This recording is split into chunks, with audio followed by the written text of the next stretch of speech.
welcome to the Other Woman magazine with my guest, Miss Delane Wright and Dr. Sandy Winborn. Hello, you guys. Good evening. Good evening. Good evening. Great. You are two of my most favorite people You in and the world, and I Thank you. have you both together. Beautiful, intellectual, visionaries. Just wonderful to have you on this platform tonight and to have you together for Are You Stuck? I want to welcome our guest tonight, and I hope you all will tune in and share and also ask questions of Dr. Winborn as we get into the topic. If you all are in transition in the military or a job, a career, maybe even jail or in between jobs or whatever, or if you know someone who is in a life transition, share this, tag them, let them know that they're going to get some beneficial information from an expertise, someone who is skilled in guiding and counseling tonight. So thank you again for joining us. And I have to acknowledge my sponsor, Attorney Robert C. Allen, who is a sponsor of Candy Publishing. Okay, I want to introduce you all, allow you to introduce yourselves, but Miss Delane Wright, I have known you since my second born was in junior high school. Actually, you were his first teacher after being homeschooled. His reading teacher.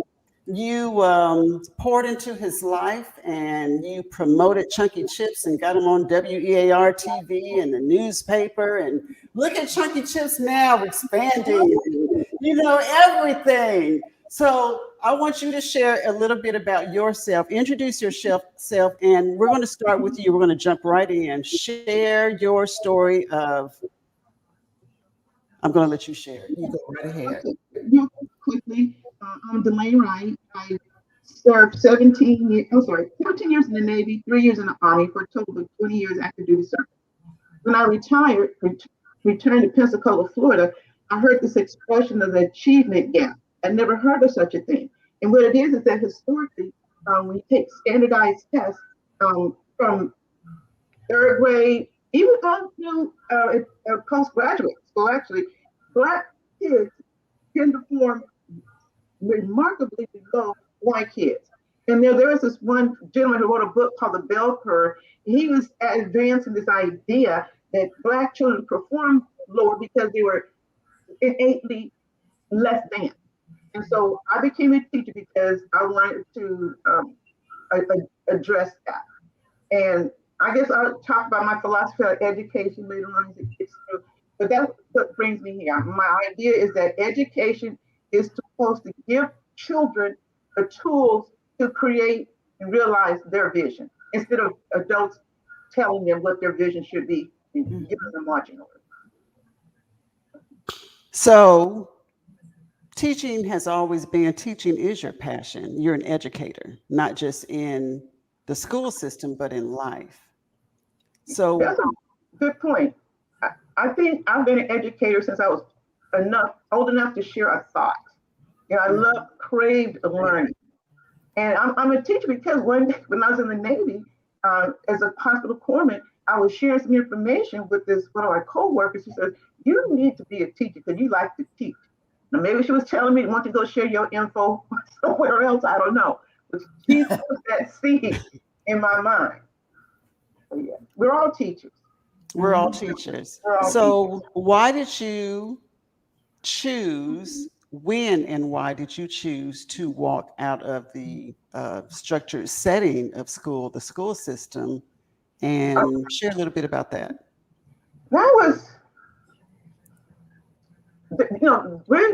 America is undergoing what they call the big resignation. There are millions of people who have, since the onset of the pandemic, have opted to leave their careers. For myself, part of it was some health issues. Now, I've had chronic back pain for years, and I put on my high heels, literally worked through the pain and showed up every day. But the part that was stressing me is I was feeling depressed also.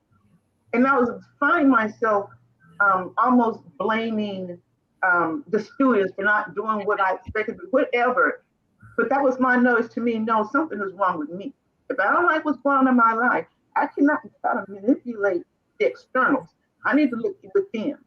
And so this one night, I was off from school, didn't show up to work like I could have. And that thing, it said, physician heal thyself. So I went and I pulled up an op-ed piece that I wrote, 5 years ago? I forget how long ago, about why I taught. So I remember I need to be true to myself. My belief is that education is not something that should be inflicted upon children. It should be something that actively engages them, helps them to meet their agendas and goals. And in the position I was in this school year, I'm not going to share where I worked or anything like that, but my position did not do that. It seemed to be more trying to meet the needs of administrators instead of meeting the needs of children. And I could not participate. So I'm on the outside. I'm still going to work with kids. I'm going to go over guardian ad litem. Going to stir up some things in a good way, make good trouble. Good job. Yes. So it had to take some courage, because if someone's listening to this and they have a career, they're close to retirement. Yes. And people are going to tell them, oh, don't leave yet. You just got a few more years. Hold on until you retire. Hold on until you retire. So what was it that pushed you to just go ahead and walk away? Okay, now we have to be very clear. I was able to do that because I'm retired from the Navy. I have military disability pay. I have school retirement pay, and I have Social Security. So I do have some income streams. For some people, recognizing you had a job, you don't, like I talked to a friend of mine recently, she retired after 30 years from a job. And she said that she had hated her job and that she regrets she had invested so many years. So we have to be very cognizant of how I'm going to do this thing. If you have children, you have obligations.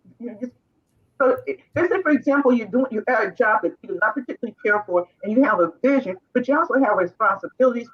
If you're blessed enough to have a mortgage, kids and whatnot, continue to do that thing that you need to do. Then if you side hustle, do that thing that feeds you. That's right. Okay, and so that's what I recommended. And I spoke to my administrator. I told her, I said, at this age, I don't need a paycheck. I need a purpose. That's some peace of mind. And my reason for being was just gone. And I told her, that piece, I try to pull it up and I share a little bit of it with you. And it was saying that what once was feeding my soul was now feeding upon my soul. Wow. And children need someone who, I was Jalen's reading teacher, and I try my best to teach reading, but for a fact that what I really invested in is life. Right. Creating people who feel empowered to create a life. It's not just doing the things that people tell us they should be doing or could be doing because of their zip code or something. So I had to go. But there's somebody who, when a student is ready, the teacher will follow. And so right now there's somebody out there who might need to hear from me, who's not in the 7th grade classroom behind a computer that they're not interested in banging on. Mm-hmm. That's how I see that. Mm-hmm. Right. Do you miss it? No. Do you miss it at all? No, not at all. I did not. If I miss it, meaning the classroom, I was never there for the classroom. I was always there for the relationships. I remember one of the things I told someone, I said, I did not play well with others. People did not like me. One day a kid came to my school and said, Miss Pratt, you have some haters. I just started laughing, whatever. But the deal is, the most important relationships to me in that schoolhouse was the one I have with the children and the one I have with the family. And sometimes teachers are not always nice to one another. If you have a student who's acting out in your classroom, but they're doing well in someone else's classroom, sometimes they get upset with the teacher who's not having the problem. Oh, you're just not recognizing. I recognize my coaches as different from yours. I think the behavior issues, particularly in Title I schools, is a big problem. So one of the things we usually do too often do is you send a kid out the room. They're acting up, you send them out the room. So I had a classroom full of kids who were, I'll just call them challenging. And so I came to school one day, I reflected on it, and I told them, I said, I want to tell you a story about this person I know who has kids. And the kid was acting up. And they kept telling the kid, okay, you keep acting up, I'm going to put you out. Bring that to your daddy. And I said, do you know who that, and I said, and she did that. She got rid of the kid. She said her household was peaceful, but her soul was disturbed. And she said, because I got rid of my baby. And so I said, do you know who that is? They said, yeah, it's you. I said, yeah. Do you know who that child is? Your daughter? I said, no, baby, it's you. How can I tell you I love you? And then you do something that frustrates me, I immediately send you out of my room, out of your family. And so I said, I'm going to tell you from now on, I'm never going to send any of you again to timeout. If we have a problem, we'll work it out ourselves. So initially, of course, they're going to try that boundary. But when they realized I meant the truth, they regulated themselves. And when students would get to our classroom, they would send out from some other classroom, people would say, go over there, sit down, shut up. This is how we do things in Miss Wright's room. Mm-hmm. We'll mix it up. We would disagree. That's all right. Mm-hmm. If you want to plan on me, I plan on you. I love you, Miss Wright. Move on. And it was the part that really frustrates me is that a lot of times behavior is a form of communication. And too often teachers try to blunt that, but I don't really want to hear you because I don't have the tools to respond to you. So you just shut up. And if you don't shut up, I will send you out. Then I will give you a record. Oh my God, that school record, that pencil whipping kids. Not me. That was not my style. That's not just how I do. And I got good results. You would. Mm-hmm.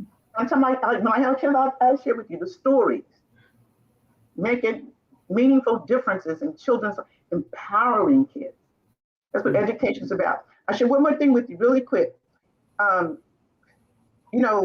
seem to value the district because of the pressures put on them based on students' test scores. And this little girl I met, she's in 7th grade. God bless her heart, the sweetest little thing, but she could not do a daggone thing with that FCAT reading test, right? So that was a reflection on me as her teacher. I was ineffective because she did not make those gains. Well, when she was in the 8th grade, her father was murdered. And when she was in 10th grade, he went to trial. And she invited me to come with her and the family during this trial. I was the only Black person there was me and the defendant. When I sat down with her family, they looked at me like, aren't you on the wrong side of the courtroom? Then her mother's like, no, that's Miss Wright, she's family. Then they took the DA, before the trial started, the DA took us in the back, wanted to show her the crime scene picture before they were broadcast in the courtroom. So I'm sitting next to her, and we're passing pictures around, and she's looking at them as if they were lab sessions, a little bit of disconnected, looking. Her mother and grandmother were sitting across from us. And they kept asking her questions like, how are you feeling? And I could sense from her that she was uncomfortable with them talking to her. So I go, are we asking you too many questions? And I hadn't asked her a thing. I said, are we? He said, yes. So they shut up and let her go. The guy was convicted, sentenced to life in prison. So at the end of the court case, the adults, her family members were too distraught to address the court about that victim impact statement. But this 17-year-old girl was able to sit there, look her father's murderer in the eyes, and tell him exactly how he had impacted her. She was his only child in her future. I was totally amazed, totally impressed. How can you tell me this child has not grown when you can articulate the most heart-wrenching of feelings? And so now this young lady is going to be a school teacher. And she credits me with inspiring her to do that, because she knows education is more than just teaching curriculum, it's teaching life skills, empowering kids. So at the end of the day, she's one of the people, I never was one of those student teachers of the year, I was never any of those things. But when I look at the impact I'm making on this one life and the impact it's going to make on the other, I'm a happy woman. Very happy. And you have impacted many lives, not just the students who were under your teaching, but parents also, whether they verbalize that or whether you acknowledge it or not. I believe that's what it's all about, because our purpose in life, in my head, this is just me, our purpose is where we are at that particular time. I mean, you Right. can find a bigger purpose, but I feel like my purpose right now is what I'm doing. This is You've my always been a communicator. That's what you do. And you empower and you reflect. I mean, I really appreciate you too for, sometimes we don't see in ourselves what others can more clearly see. And I appreciate you for that. And one of the things, when you mention parents, with we could have another show just on education. And education in Title I schools, education in our community, and how we can help, things we can do to help achieve greater success. But I don't want to monopolize the time, but I just want to say this. Learning is a very personal, intimate relationship. And just because a child comes to your room, you sit them down and they don't embrace what you're giving them, that does not mean that that child does not want to learn. What that means is that child does not have a relationship with your instruction, with your materials, or with your style. Everybody wants to grow. And one thing the pandemic has demonstrated is we need to reevaluate who we consider to be our essential personnel. We'll tell kids, oh, you're going to do your work at McDonald's. Okay, thank you very much. Is that a good idea? We can't get them now. You go to a nursing home. If everybody in America had a 4-year college degree, you still need people to work in nursing homes. Who's going to want to do that for that pay? That's true. So you need to recognize the value. You need to make, like a friend said to me, help create better human beings. Look at all the shooting, all the deaths we have going on. I could not care less. One of those kids who picked up a gun and shot Mr. Clarity, couldn't read squat on, do anything on the AFT or the FAC, whatever the thing is called now. All right? But if they knew how to treat another human being, that way we have greater value. We don't invest enough in that. That was my blood pressure. Okay? I love it. Well, you know what? That's a whole nother show. I mean, your passion for educating, your passion, it just shows. So to transition here, talking about education, Dr. Winborn, everything that she said pretty much follows or adds to what you do, because I believe it all begins in the home anyway, as we mold our children, as we mold and pour into those who are in our presence, not just our children, but outside of our home, the whole village. So, Dr. Winborn, the whole "are you stuck? Are you stuck? Are you stuck?" That's Share a little bit about how that term even came to be. Are you stuck? Oh, thank you so much, Lavender, for inviting me to be with Miss D. Wright. I'm loving her already. I hear her passion. I hear her commitment. I hear her heart. I hear it. And having worked in the school system when I first arrived in Pensacola, I'm just going to do a quick segue. It was interesting because they thought that for some reason they had some issues with me. One thing they said is that I happen to be a woman. I happen to be Black. And the third thing is they thought I happened to be a little bit too smart. So sometimes what we wear, being the color of our skin, or it might be the way in which we speak, may indicate that we might think that we're above where they think that we should be. So I get it, and it's all right, but you still have to move on. So how Are You Stuck came about is for almost 20 something years. I think about 28 years I worked for the Department of Defense, and in particular the probably last 8 years it switched us over to the Department of Navy. And I worked as an educator. I first started at the Naval Hospital as a counselor. My background is in counseling. I did school counseling, mental health counseling, at Lakeview Center when I first arrived, and then left there, thought I was getting someplace else above at Lakeview with dealing with mental illness and stuff. Went to the school system, and they gave me the same type of personalities that really didn't have the diagnosis, but certainly exemplified and displayed the same kind of issues, walking on buildings, running away, doing all kinds of things. It's the same kind of teenagers. So I left there and decided I was going to go to the Naval Hospital and be a social work assistant. I did that. And that was very interesting to me because I got to really get involved with the population of people that were coming there medically.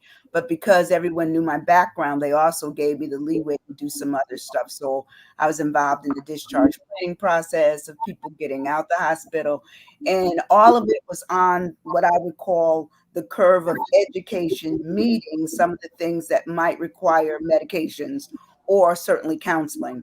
So I worked in that for a while. And then finally an opening came at Dante, stands for the Defense Activity for Non-Traditional Education Support, which, you know, had been around for years and years and years. And if you'd been in the military, you probably had heard about them, but we were the educators. And my area of education happened to be credentialing, which helped people really look at how well they were certified or licensed in their military careers. So for my dissertation, I decided I was going to work on, well, how are they prepared to get out of the military if they're in the military doing this and that? How can they say that they're rightfully ready for the civilian workforce? So my question was given like that. And I found that many people chose not to get involved with the Montgomery GI Bill at that time. It was going to be strictly education or deferred to their children, but never were they thinking that it was going to be that they would address it and use it for themselves as getting credentialed, being certified as an auto mechanic or as a FAA licensed individual that could work on airplanes and aircrafts. So that was my question to them. And of course, the dissertation proved that they weren't going to get involved in it. They didn't think it was necessary. So what ultimately happened is that there were many people that were getting out the military in the early 2000s to prove my point that they got out, but they didn't get the credentials that the civilian workforce is recognized. And so putting all these things together between being a teacher for a little bit and a counselor for a lot of bits and all the different areas, it came up. I have to ask people, are you stuck? Does it make any sense that you're not doing what you plan to do? Doing this, is that what will transition you into a position of your true livelihood, your true ability, your true excitement, your true enjoyment every day? And it didn't always pan out like that. So I really started looking at, well, what is it that people get stuck on? Well, they get stuck on looking back. And so I also had a colon section that said ... Well, don't look back. You can't change what you've not done. You can't change what you have done. What you can change when you go forward. And how do you go forward? Mm-hmm. So I started using things like, helping programs in the area, like the ACT program, which is a re-entry program from folks that had gone off, and it's called Another Chance Transition. And they had, been away for violating certain things of society, and they were in jail or in coming back from being incarcerated. So I work with that population of people through this agency, and I developed something called LOT, which is, basically, don't look back. It's all based on the whole system of, and I based it originally on Genesis. I think it was 1901 that really talked about how when Sodom and Gomorrah's city was being destroyed by God because of the immoralities that were on it, they decided, hey, listen, you better tell Lot and his family to get up out of here. If he doesn't, he's going to turn into basically a pillar of salt. So that is what fed me into coming up with this whole concept of looking at all of that and how it applies to how we go forward. If we always live in our past, we don't move well going forward. And so in looking at how these folks can be retrained and get an understanding of their true value, then you also have to give them something that says, well, how do they really learn? And of course, my dissertation also dealt with Howard Gardner's frames of mind. And frames of mind ostensibly deals with the whole concept of understanding the significance of how people learn. And it started with his daughter, where his daughter was considered to be, high functioning, got into a really good school and went away. But when she was there, she had a period of delusion where she felt herself to be level to the other people that were at the school. And what it showed her is that she felt she had memorized everything. Wasn't true. She learned differently. So her dad, Dr. Gardner, decided that he was going to do this research. And the research proved that people learn on different levels, and they learn under different areas. They learn musically, they can learn auditorily, they can learn kinetically by movement, they can learn by scientific, they can learn from just being an outdoors person, from behavioral stuff. So that was also a part of my doctorate that just says, well, how do people learn? So if they haven't been taught a way for them to understand their learning process, then they never can delve into it. They can't get there. So that's how Are You Stuck came about, just looking at. So how do you learn? How do you learn what your learning style is? Or if you have a child, how do you know what are the signs to identify your learning style so you can learn properly? There's a couple of multiple intelligence tests that you can take, and they are free. And they evaluate how well you learn. And it's based on a series of questions that identify how you learn best. If you're a person that does learn musically, where you learn better with music. Like I can tell you, I like music on. And when I was getting my doctorate, the only kind of music I ever played was classical and occasionally jazz, but it couldn't have words in it because words would take me away from being able to concentrate. But if I left it with just the music and things that had a hot lot, they consider like Mozart's music to be extremely good because it has the high frequencies that allow the brain to move around in terms of the mosaic area of the brain. So those are the kinds of things that I looked at. And so people can take this test online. And we did it when I first started. And I got started because Are You Stuck really started with me doing it as a local, through the library system and stuff like that. I was doing it with classes. And then one day, my friend named Lavender Chedrick Williams challenged me on that. And she said, you keep saying you're going to do this, but you're going to do it. And she was really irritated with me. But I decided I was going to have to answer the call, or I wasn't going to be able to get a piece of cake or a cookie from a son if I didn't hurry up and say something. So my first Are You Stuck live, Facebook Live, was done on April 4th of 2020. So now I've done over 400 of these sessions, and they're called vlogs. I do them every Monday, Wednesday, Friday. I was killing myself because I was doing them every Monday through Friday.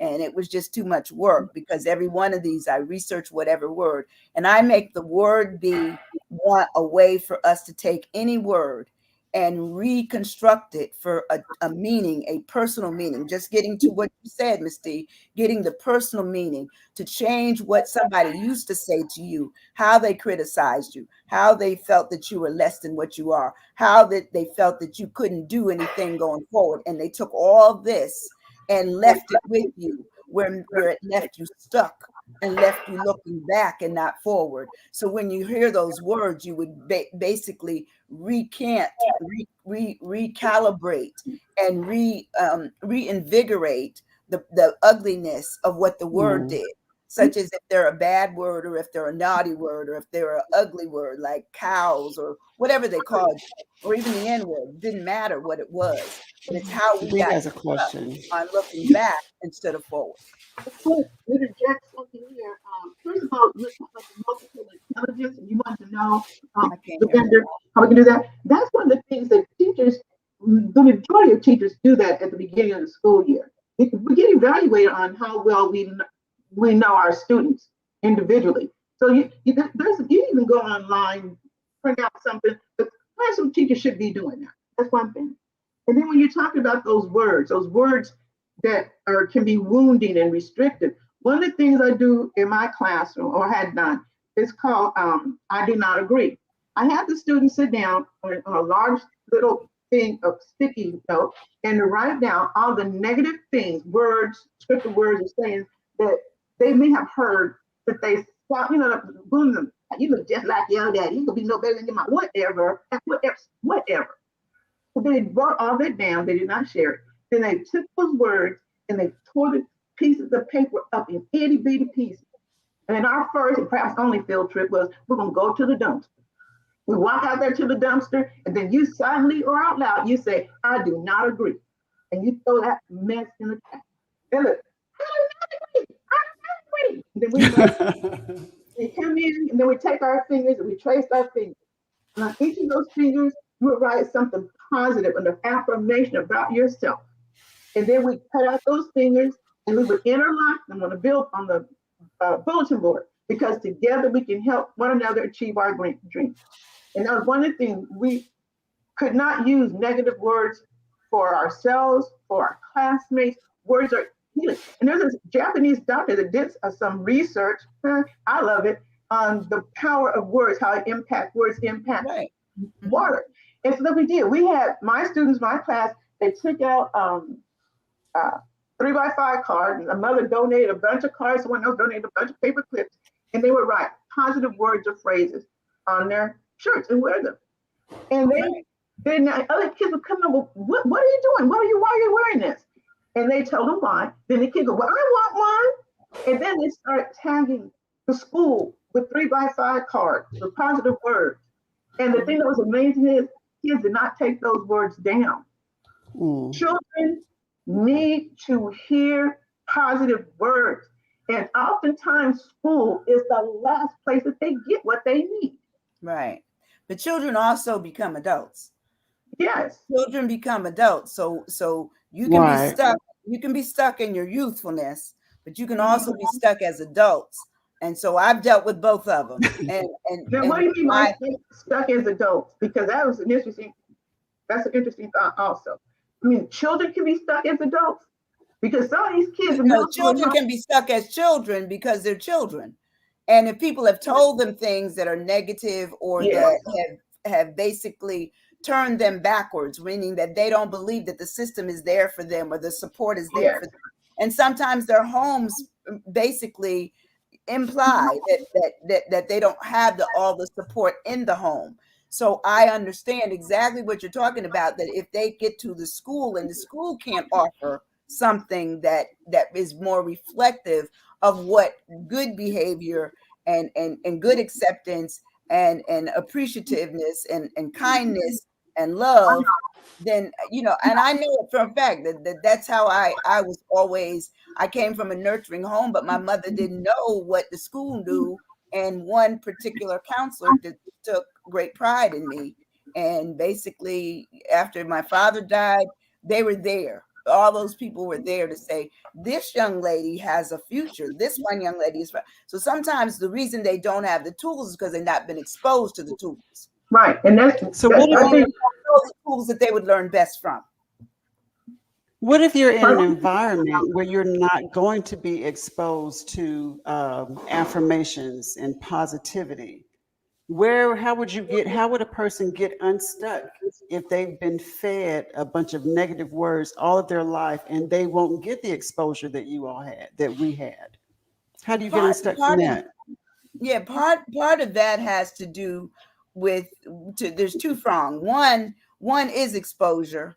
The other thing is just certainly putting your information out there and saying, look, I do these every day, on every Monday, Wednesday, Friday. There's no money involved. I mean, I've done that, a year, and I'm going on 2 years now that I've done it. And I love it. I love it because people do come on and I make them take any word. For instance, today's word was word. And the reason I did that is because I knew tonight we were talking about word. But I took the word and I gave them the exact, Merriam-Webster's dictionary's expression of what the word is. But then I said, well, let's take the W of word and change it. So for my W, I changed it to wonder. And then I spoke on why I felt the importance of word wandering is really good. because it says it gives me a feeling of surprise, to mingle, to have admiration for something I knew nothing about before, to give cause to something that's beautiful that I didn't know was beautiful, to understand the unexpected, to find the clear that was unclear, to be inexplicable in terms of explanation, to be so having a surprise, and to be amazed. That's what I did with mine. And then I asked the people that come into my sessions, what would you use for your W? And they'd give it to me. That's what we did this morning. My second one, and I'm going to give you the R. The R I did for resilience. And I said the resilience of the word, to understand the resilience, the capacity to recover quickly. You know, a lot of times I may be in a conversation that somebody, or not a part of a conversation, but I can pick enough information out of some of the section of the conversation they're in, and I can become a part of it by bringing in what I know. And therefore, I'm not left out. So words, I'm talking about the power of words, of changing every word to make it your own and make it personal. So that's how I would address it, making things personal enough that you can invite people in, no matter what level they're on, to say, look, come on, join me in this conversation. Let's talk about whatever. And then make it where they can be excited about what they contribute, because the acknowledgement is there, the appreciation is there, and they can come back and say, man, I have people right now, they said, I don't know how you do it. You know, this kid's never talked. This woman never says anything. This man, how did you get that to be a part of the conversation? I said, if people have gotten the idea that they've been excluded and they have been left behind, they will not come into the area where you exist, because you exude what they can't deal with, because they've not been invited. I say invite them all. Invite everybody to the table. Speaking of inviting, those who have never attended one of your sessions or been invited into your space, what can they find? What can they expect if they tune in? You said Monday, Wednesday, and Friday at 9 a.m. on your personal Facebook page. Are You Stuck? What can a person who sees that title, Are You Stuck? They feel stuck. They feel like they're between a rock and a hard place in their transition in life. How will they benefit from watching your Oh, live? I think just from the comments that come in that they're benefiting. Like, I may talk about things like to be blessed. I may talk about who's at your table. In fact, that was for before Thanksgiving. I said, who would you invite? That was my question. Who would you invite to your table if you were having it where you were able to add 2 or 3 people, or maybe just one other person? Who would it be? And people came up. They would say, one lady said, I want the Queen of Elizabeth to come. Okay, somebody else said, you know, that they wanted Martin Luther King. Somebody else said that they wanted their husband to come and actually be in at the table. You know, so they just tell you anything. They can tell you that it's famous people or it's infamous people. It could be that they want. We've also talked about a cup, and I have people go get a cup. I said, put the cup in front of you. I said, now I want you to look at the cup. Is it half empty or half full? It doesn't matter. Okay, it doesn't matter. What I want to know, what would you put in the cup? What makes the cup inviting right now? What would be a part of your cup? Or, you know, so those are the kinds of things. I try to make it a visionary process, a process that can make them excited about whatever it is that they're doing, and they can see it. What if they don't know what they're doing, Dr. Doesn't Winborn? matter What if if they don't know where they're going in life? What if they just don't know what their skills are? What if they are truly stuck? They don't know. How would you help them? It doesn't matter. It doesn't matter, because all of us have had periods of time when we've been extremely stuck. Yes, yes. Bad marriages. They might be stuck right now. You know, you could talk about bad marriages, a job that you absolutely hate going to, but you still have to go because, like Ms. D was saying, you have to get the money. You have to get the bottom line. In that instance is the money. So what I do, which is what parallels along what she was also saying, is that you also look at, you do what is paying you, while you on the other side, you're training yourself up for your next level. That's what I do. That's what I tell people. Don't give up the ship you're on. Okay, don't sink. Okay, don't go down. Stay on the ship while you still elevating yourself on other areas. Find out what it is. If you know you want to do something else in another career, find out all the particulars of the other career. That's what I did for the military for years. Was on many boards, spoke in Washington, got people ready before they even spoke before Congress. So I understand the process that people have to go through. Sometimes you have to get out of your own way in order for you to see that you can make it forward.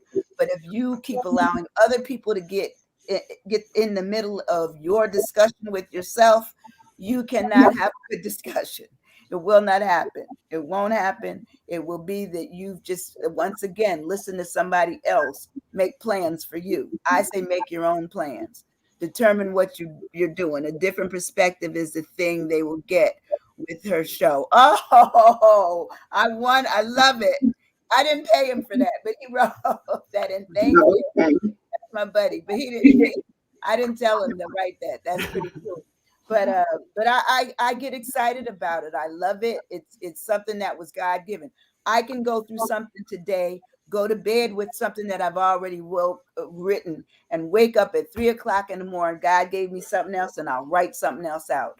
I did that this week. That is true. I like what Lloyd Richard said, because sometimes we can get stuck in our own head, right, where you can't allow, you're not open-minded enough to allow something new into your life. You know what you know, and that's it. And as soon as someone wants to offer something different, or a different avenue, or a different career, you're pretty much stuck in your own head. So that new perspective can just open up a whole new world. And that's why I push reading, because reading gives us a different perspective than our own view. You know, we know what we know what we've been taught, but what about being open-minded to listen or to read someone else's perspective on the same idea or topic? You might be surprised. You don't have to agree with it, but you're more informed. Right. And once again, we're talking about a personal perspective. Right. So if you never have been allowed to give your own perspective, then you would have difficulty with that. That's why I deal with an overarching word, and then I have them drill it down to make it real personal, change over what the ultimate meaning, but relate back to the word. So that when you're relating back to the word, you understand that, like, wow, words could be wonderment. Wow, words could give you some resilience against who's coming, who's have a discussion, who's at my table, who's, it just, to me, I connect everything. I'm always looking at what are the connections between left, right, up, down, around and round. I'm constantly. What about fear? What about fear? Where does fear fit into this new perspective and becoming unstuck? Most of us have faced fear, and some of us never get out of fear, being fearful. That's why we don't move. That's why many of us stay where we're going to stay, because we will not move beyond what we know. That's like the person I was telling somebody the other day that I had a sister, and my mother was, I thought, probably a genius. I really felt my mother was probably a doctor without any credentials behind her name, but she was brilliant. And she would say to my sister, how can you give the total perspective on things when you only have this block that you deal in? She said, so therefore the block cannot give you all the information that the world holds. Come on now. You can't say that that's not a good statement. It's a great statement, and it's insightful to say that you think that you saw everything go on in this block, and therefore you can determine everyone's future. You can't. You can't. People are all over the world coming up with all kinds of imaginative things that no one ever thought of before. Right. And so, my thing, I'm going to tell you about my thing, and I think you and I were kind of relating to this the other day, is that my thing is that I feel that I have, like the Bible says, there's much to be harvested, but the workers are few. There's only one of me, but there's so much that I want to do. And so, even when I retired from the military, I said, from working for the military, I said, there's no way that I'm going to sit home. That's the same thing I said to all the military people. There's no way at 38 to 42 can you go sit home. Nobody goes and just sits home, because that's when dementia comes in. You have to keep making the brain cells connect. So every day you must learn something that you didn't learn before, or you must enhance something that you know and you need to keep knowing. But if you allow the brain to fog over, not constantly, try to rid yourself of all the plaques that can form up there, there you go. So I'm constantly trying to add new information, think something that I've never thought before, create something I never tried before. Sometimes the creation doesn't always come out good, but I'll try it. Right. I'll try Right. So with all that being said, D, let me ask you, I'm going to put you on the spot. Since you have retired and come home, what are you doing? What I'm doing is taking a look at the things, the issues that really, like you said, give me passion. Now, when I introduced myself and was sharing with you my views about education, I had not felt that way in 2 years, really. You know what I'm saying? So it's there. And whatever that fire is, or not everybody has a fire, and that's okay.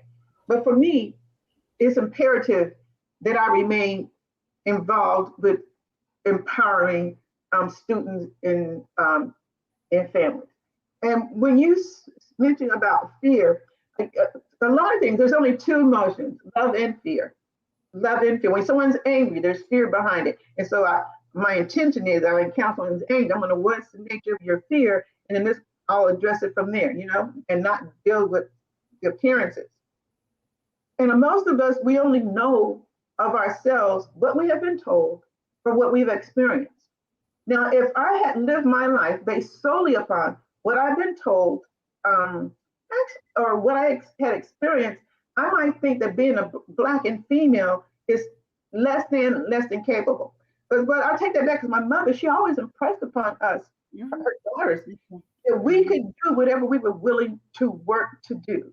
But then I remember I was married for 4 years. Oh, he was a fine Marine in every word. And his last name was Wright, Mr. Wright. And then we got together and it did not work. And so, I divorced him. And then I was thinking, I was on the hunt. I'm fine, because I understand. My mother always said that a man wasn't nothing, take care of yourself. So I always thought that her message was that there was nothing good to choose from. So I was just going to pick better fruit. So I was in I worked in a hospital, in a doctor's office. He had a book called The Cinderella Complex. I remember Cinderella Complex. Yeah, I picked that book and I read. I'm like, what? You mean I have to provide for myself? That's right. That's right. Cinderella Complex. And that was life changing for me. That was a perspective I had never heard before. Fortunately, I love reading. So I accumulated that, and that changed my perspective. That was the beginning of the change. Another thing, if you don't read, you know pretty much what people want you to know, period. You have to be a seeker of information. That's right. Absolutely. And that's one of the things that concerns me about education, is when children, again, feel as if education is this vile thing that is inflicted upon them. They will never see it for the fool that it is, especially words. Words, loving reading words, creating words. What do they mean? An intimate relationship with words. That will begin your process. So someone out there, most adults don't like to read. That's okay. You can hear words. You can go on YouTube. There are all types of motivational speakers out there. You can listen to. There's no. The information is out there, and just as about multiple intelligence, some people like reading, others learn better from hearing. And like T.D. Jakes, he liberated me. When I was going to school to become a teacher, it was challenging. I was in my 40s, and a friend of mine, she just happened. Nothing just happened, but she just happened to have an extra ticket. T.D. Jakes was appearing in New Orleans, and he said his thing was, how dramatic he is. And he's one because you have a dream, you have a vision. God has put something on you to do. Do it. And you not be discouraged that it's not happening easily and effortlessly. It's gonna be up. You might fall down. You get out. You drag yourself again. And I remember that helped me. That helped me in this idea that my ancestors before me were walking in front of me, beside me, and behind me as I pursue my education. My My girlfriend, we're here for you. We are with you. That did it. But again, someone has to begin to feed wonderful, nurturing, life encouraging words. That's why it's important to choose your friends. That's why if you got a man in your life, if you got a mama in your life who is speaking death on you, you need to cut them loose. You need to find new words. So I would challenge anybody out there, just try this little thing. Take down those words, those feelings that people have said about you, things that maybe you're too ashamed to admit you believe about yourself. You write them down. You tear them up. You burn them. You throw them away, whatever. And then you reframe yourself. You re-image yourself. Mm-hmm. I agree. Love it, love it, love it, love it. Free the other woman. That's great. The truth will set you free. I think we can certainly say that you and I and Lavender, all of us have realized the importance of education, but also of educating ourselves, but also the importance of continuing to read, continuing to do our duty at learning new words, using them. Lavender uses them when she's writing her articles and putting out information under her publishing stuff. I use them when I'm writing, a book or write. In fact, I am in the process of trying to finish my workbook on words, but it will be on basically, are you stuck? and the words that follow, how we can change how we feel about ourselves and finding new direction as we're looking at the power of our words, your own words, not other words that people have put on you or given you, but how you use your words and what you use your words for in your own description. May I interject something? I think, is a great example of it. People say, I'm afraid. And when you're afraid, that you stop right there. But physically, your body, doctor, you know this, the physical sensation you get from being afraid and being excited are exactly the same. Heart rate, everything. So instead of choosing to say, I'm afraid, I'm excited. Okay. Well, I'm excited. I'm very excited about again. Mm-hmm. Yeah. I think by every Monday, Wednesday, Friday, I'm always excited to put something together. And what makes me even more excited is because God's made it easier and easier and easier for me to do it. I can sit down and 20, 30 minutes later, I'm done. I'm done with my lesson that I put out on whatever day I do it. Words are a part of who you are. Right. Yes. And it doesn't come that easy for everyone. That comes so easy. It's like a natural part of your being, is words. And I'm so happy that both of you all express the importance of reading in education. Because when I talk about the whole Pick Up a Book, Candy Publishing's Pick Up a Book initiative, and how important it is to start those children from the beginning, from their formative years, even in the womb, to read to them so they can hear words, so they can build vocabulary, because that truly sets them up to not be stuck and not know where they're going in life and what they want to do. But Dr. Winborn, how would you, in closing, believe it or not, we got 4 minutes. It's almost 8 o'clock. In closing, what would you share with the new year coming up? The new year is coming up. People are still trying to find their new normal in this pandemic, or they probably got several things that they want to do in life and not sure they want to do them. They may feel like they're running out of time, running out of life to do what they want to do, not sure what they want to do. So leave us with some words going into 2022, because when we were in 2020, everyone was saying, oh, 2021 is going to be better. And, some of them are still stuck in 2020 ways and mindsets. If the pandemic is going to be here for another 5-10 years, we need to mentally not be stuck in that. We can move forward. And again, it's with the words that we speak, and having the courage to invite new perspectives and new views and being able to step out of our comfort zone. So leave us with some positive words, Dr. Winborn. I say first simplify. Simplify for me is take away the cloak, the dagger of people. Take away what their expectations of you are. Either they've been told or you believe that they've come that way towards you. Put them to the side, bury them if you have to, tear them up like what Miss D was just talking about, but come down to the realization that is me.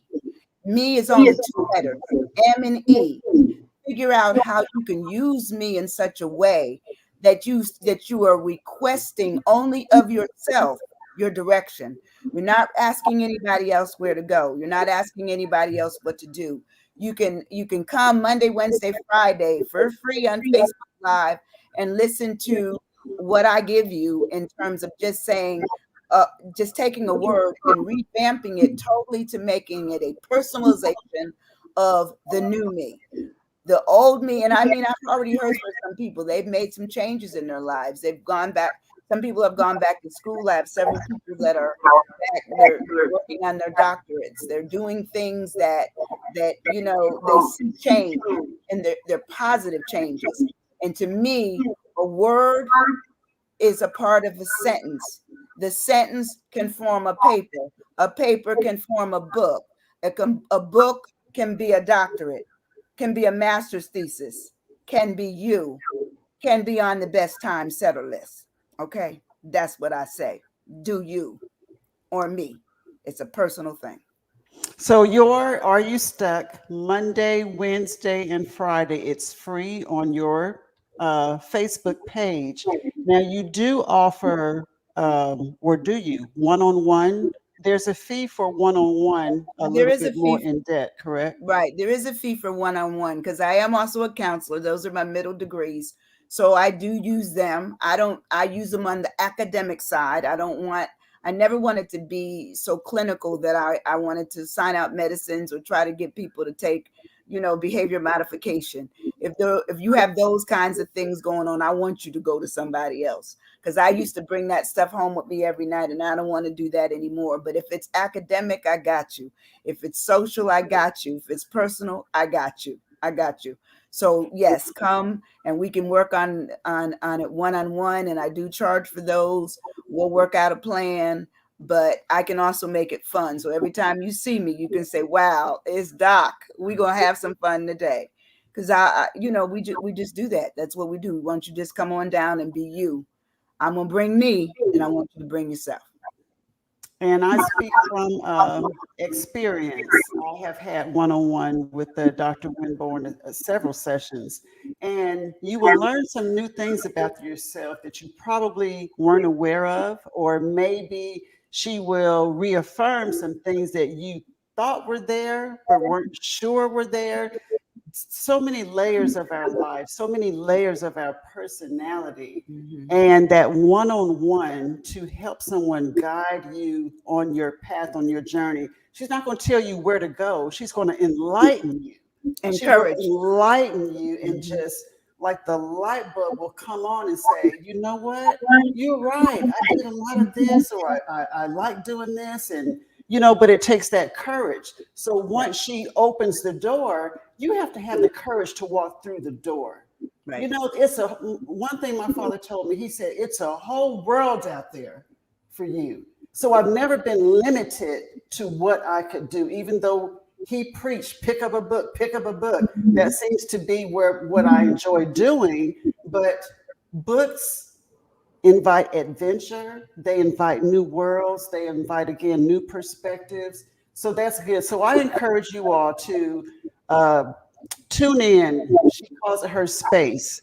Dr. Winborn's space, Monday, Wednesday, and Friday at 9 a.m. Central Time. Are You Stuck on her Facebook page? And there is one-on-one counseling. Go into the space, see how you like it. Words is the big thing. Words. We cannot emphasize enough the importance of words, the words you hear, the words you receive, the words you digest, the words you use has a lot to do with your journey. That's right. And with that being said, Dee, do you have any closing words? And I sure do appreciate your Yeah, your I've enjoyed time the and coming into the space, as Sandy calls it. Yeah, I got this page. I I just want to say thank you, both of you, for including me in the conversation. Thank you. I hope that some of the words people in the audience heard here tonight will somehow strike some kind of something in them, and to just be mindful of the words that you allow yourself to receive and identify with. Thank you, thank you. And again, I have to acknowledge my sponsor, Candy Publishing sponsor, attorney Robert C. Allen. And with that, we are going to close out tonight. I thank you guys Thank you. once again for joining us.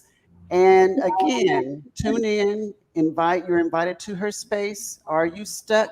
Monday, Wednesdays, and Fridays, 9 a.m. Central. Are You Stuck with Dr. Sandra Winborn?